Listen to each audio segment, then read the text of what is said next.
For this year's 7th annual art issue, we invited 4 leading contemporary artists to create a work using the actress Jessica Chastain as their subject.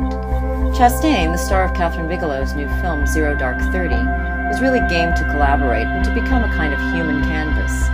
As you can see in the images they created for our January issue, each artist came up with a different idea about their subject.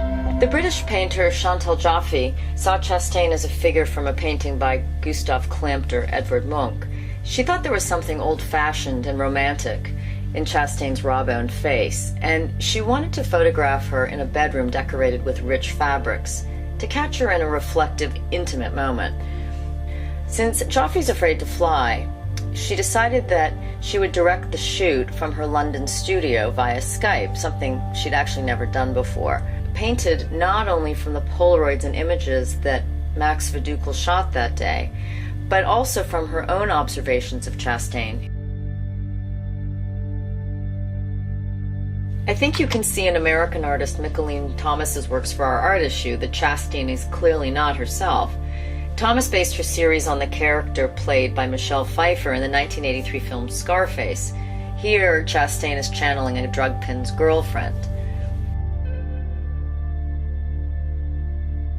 In a very different mood are the portraits by the Dutch artist Renneke Dijkstra, whose work was the focus of a major retrospective recently at the Guggenheim Museum in New York. Dijkstra seems to lock eyes with her subjects and dare them and the viewer to look away. She's really a master at capturing psychological nuance, and she's best known for photographing people at a point of change, adolescents on the beach.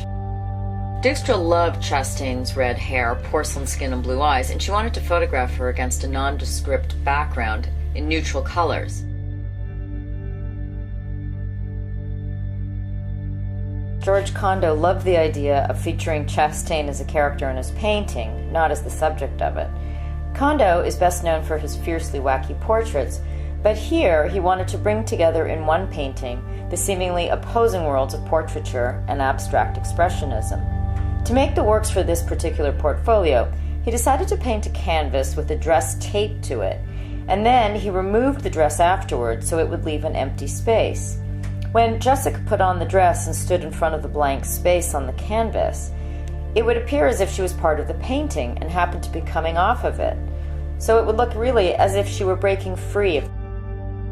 Condo had Jimi Hendrix playing on a record player the day we shot these images in his Manhattan studio, and when he saw Jessica standing in front of the canvas he'd painted, wearing the dress he'd painted, he realized that to make her blend with the other crazy characters on the canvas, he needed to paint a few more figures closer to her head, so it would look as if they were whispering into her ear. He also suggested painting her face, the better to make her blend in with these other loopy characters, and to create a kind of 3D animation.